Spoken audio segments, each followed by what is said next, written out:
and then hand over to our host. I don't know, Mr. Emmanuel, can you hear me? Yes, thank you so much, sir. I hope you can hear me. Yes, I can hear you now. Fantastic. I hope you guys can hear me. What a profound session. Thank you so much, Pastor Isaac. We're going to take 3 questions, 2 to 3 questions. So the first 3 questions that I see up, Pastor Isaac will help us answer. So go ahead, comment your questions. While we do that, let me just truly from the depth of my heart appreciate Pastor Isaac again. Thank you. Such a profound session. There are teachers and there are teachers. You could see the depth. Honestly, for me, beyond what you are teaching, I'm seeing how you are teaching. Like very, profound. Each point is not just surface level. You go to the depth of it. Explaining and giving perspective to it is really profound to see not just what you have taught, but how you taught it. Thank you so much, sir. So go ahead, ask your questions. Maybe the first 2-3 questions I'm going to respond to. Learn very powerfully. Character is so important, so important in the equation of success. The moment Pastor Isaac mentioned the 2 aspects where he spoke about competence, charisma, and then the area of character, I said, no, this is somebody that really knows this stuff, honestly. Competence and charisma will bring the results, but it is character that will sustain it. I once read, I think in John Maxwell's book, he said, character is like a perfume. It will either keep people around you or it will drive people from you. Very profound. So if you notice that people don't stay around you, it's one of the signs that you have bad character. One of the clearest way you know you have bad character is that you cannot keep relationships. You cannot maintain relationships. I'm very sure, Pastor Isaac also shared on that. Character is one of the things you need to maintain relationships. Character is what builds trust. If you do not have character, it will be impossible for you to sustain relationships. I think we have 2 questions already, so I'll go ahead and shoot. The first one, let me put it on the screen. I don't know if you can see it, Pastor. It says, how can one rebuild character after previous failures? Very important question. Over to you, sir. So, should I just hit on the question and respond?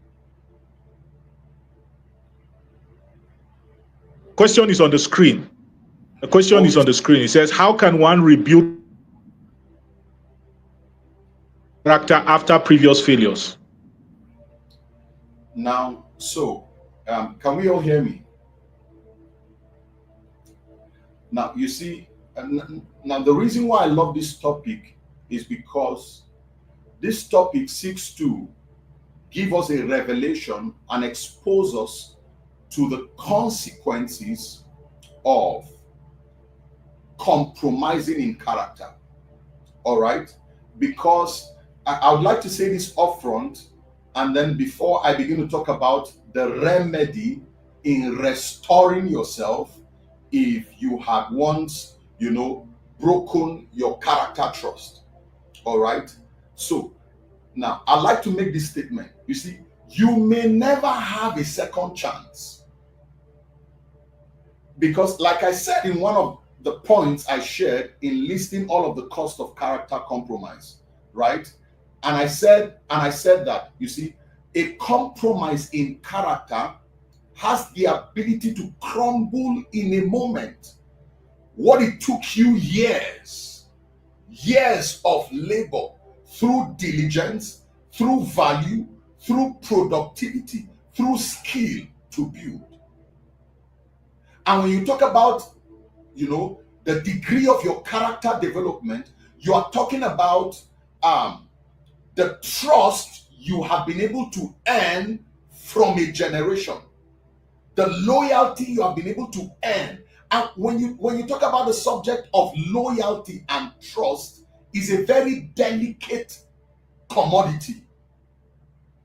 And when people give you trust, give you the gift of their trust, and give you the gift of their loyalty, it must have taken a long period of time for them to have gotten to that state, to give you the gift of loyalty and to give you the gift of trust. Because your character is actually a function of those two factors. Number one, trust. Number two, loyalty. That's how you earn loyalty. That's how you earn trust, through character. And every time you violate in character, you lose trust, you lose loyalty. And the sad truth is that we live in a very judgmental generation, such that people may never give you an opportunity to try again.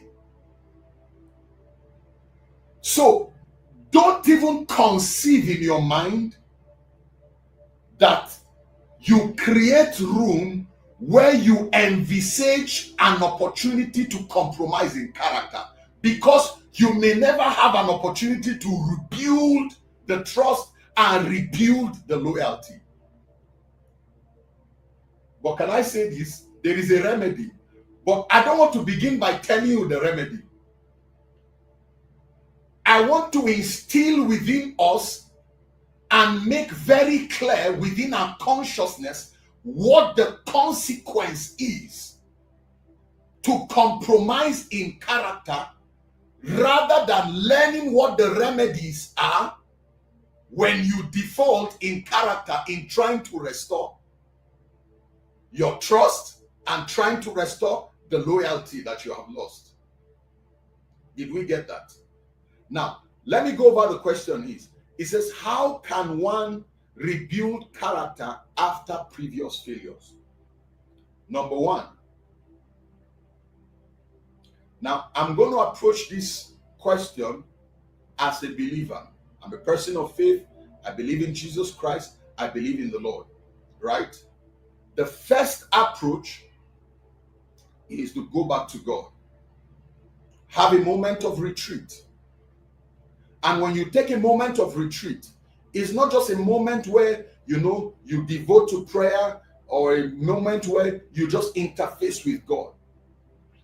During that moment of retreat, the first thing you do, having been broken before the Lord, taking a moment to repent, and so on and so forth, the next port of call is to then begin to review the areas, the aspects of your life where you have lost a grip on your values and your principles, the laws that govern your life. You see that? Because when we talk about your commitment to living by character or becoming a person of character, we're actually talking about your sets of values, your sets of principles, the set of laws that govern your life, your commitment, your devotion to moral excellence. So the second thing you begin to do is to then go back to those areas where you compromised in your values and begin to renew your commitment to live by those values. Renew your commitment. But when it has to do with the restoration of the trust and the restoration of the loyalty, number one, it will truly take God to restore that. It will truly take God to rebuild your brand image. It will really take the grace of God to restore a man. But on your own part, you must make a resolve. Renew your commitment to your values. Renew your commitment to your principles. Because your character is a function of the values that you live by. Your character is a function of the principles you are committed to. And one of the ways you restore yourself from past failures of compromising character is to review your values. Renew your commitment to living by those values. In what area have I violated my values? In what areas have I violated my laws? The principles that govern my life. Then you begin to renew your commitment. I want to believe that I responded to that question. Yes, sir. Thank you so much. Thank you so much, sir. The next question says, how can I build a system that checkmates myself to ensure I don't easily compromise? All right. This is a very powerful question. How can I build a system that that checkmates myself to ensure I don't compromise? I'm going to quickly share with us 2 to 3 keys. Number one, you see, let me begin by making this statement. Your life and the things that you do, whether as touching your leadership responsibility, your corporate responsibility, you are generally defined by 3 things. Number one, the fear of the Lord. Number 2, a sense of conscience. And then number 3, a sense of posterity. If you are a person of faith, it means that you have to have the fear of the Lord, develop reverence for the Lord. Now, you will not compromise in character just because you are committed to living by certain principles. Principles are wonderful, but that you will become a person of character primarily because you know that you have a God that you would eventually account to. And this is why living by the fear of God is important. Number 2, you live by a sense of conscience. Does it violate my conscience? What I'm about to do, does it violate my conscience? Your conscience is defined by what you consider to be right or wrong. That is what your conscience is. What you define to be right and wrong. And then finally, a sense of posterity. What will happen afterwards? What is the repercussion of the action I'm about to take? You see that? So when your life is generally governed by these 3 factors, you'll be careful in the things you do. You'll be careful in the activities you engage in, and how you discharge your leadership responsibility. Now, having said that, what are the systems you can put in place to checkmate yourself? Number 1, be committed to living. Number 1 would be have values, have sets of rules, sets of principles, and sets of values that your life is governed by. Because you will not know when you have strayed if your life is not governed by certain boundaries, certain rules of engagement, certain behavioral patterns and behavioral expectation. Someone once said that you will not know when you have crossed the boundaries if your boundaries are not defined. That is the first approach. Have values that you live by. Have principles that govern your life. Have do's and don'ts that govern your cultural behavior, your moral behavior. Then number 2, make a commitment to live by those values. You must make a commitment. You must make an internal resolve to live by those commitments, whether supervised or not. Whether supervised or not. And then finally, have accountability partners. Accountability partners, people who can quickly rebuke you, people who can quickly call you to order, people who have some level of oversight over the things that you do, people who are mentors over you, people who are authority figures over you. You must have some sort of an accountability partner. You can't be an alpha and omega of your life and expect to sustain your values in discharging your leadership responsibilities.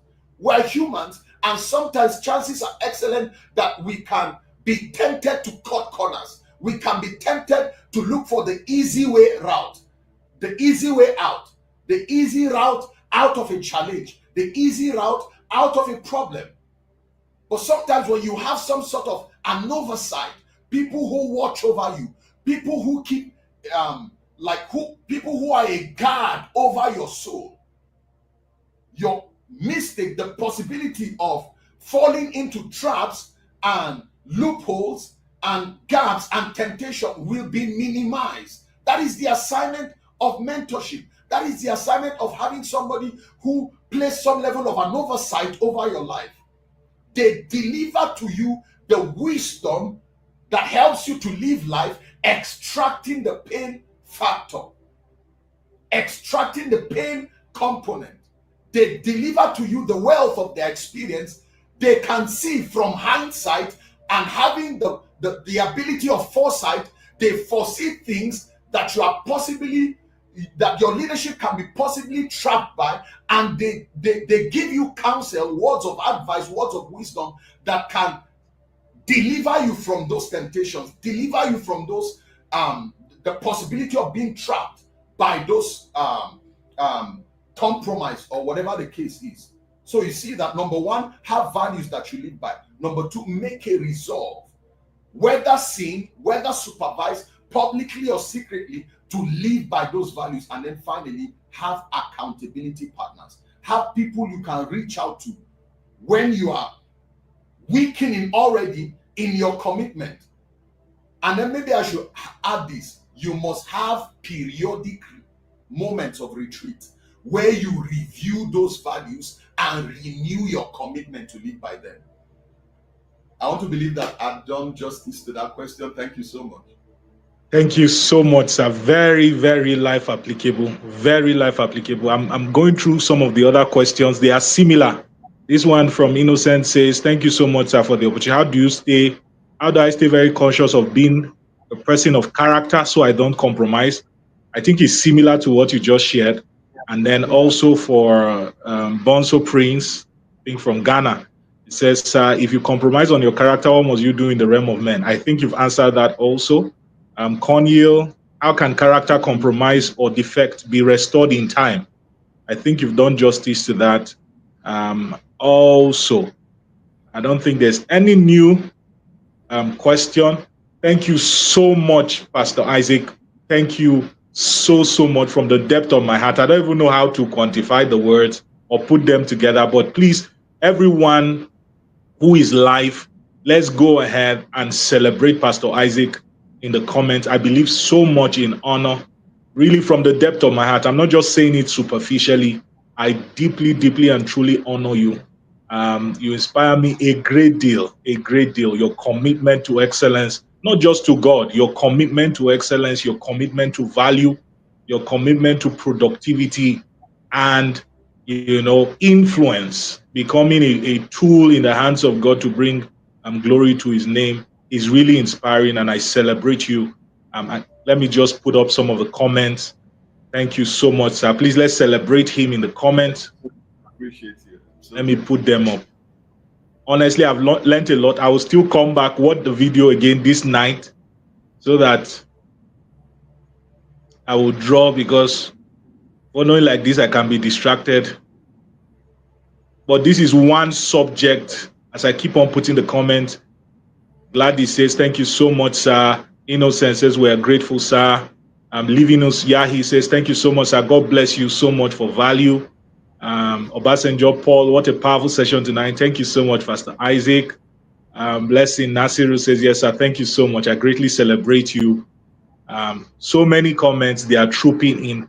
Thank you. Character is one subject that people don't talk about. Many people really don't know anything about it. There are presidents who have gotten to the top and they lost that position because of character compromise. There are leaders, there are people. This is the best time to learn character before you get to the highest echelons of life, and to see how you so dissected the subject. May God bless and honor you. I encourage everyone, try as much as possible to listen to the live broadcast again. Let's celebrate Pastor Isaac one more time as I take him off the stage. Thank you so much. I will just do a few announcements and then I'll come backstage and celebrate you again. Thank you so much, sir. Take care, sir. Yes. Thank you so much, everybody. Thank you for joining tonight's session. of the Leverage 2025 online conference. You see what I'm talking about, right? You see the fire, you see the quality teaching, the quality training that we have received from Pastor Isaac. And for those of us who know him, when you see him physically, tell him thank you on behalf of the Leaders Manor Network. Thank you for blessing us in the Leverage Conference. Let's ensure that we honor him. If you are close to him, make sure you get a seat, get a bottle of wine. Don't receive knowledge for free. And just sow and just bless him and say, thank you, sir, for being a blessing to me. Just a couple of announcements and then we're done for tonight. Somebody say it's getting hotter. I'm just feeling like this is a physical class to get the energy in the room. Somebody comment is getting hotter. What's our next session?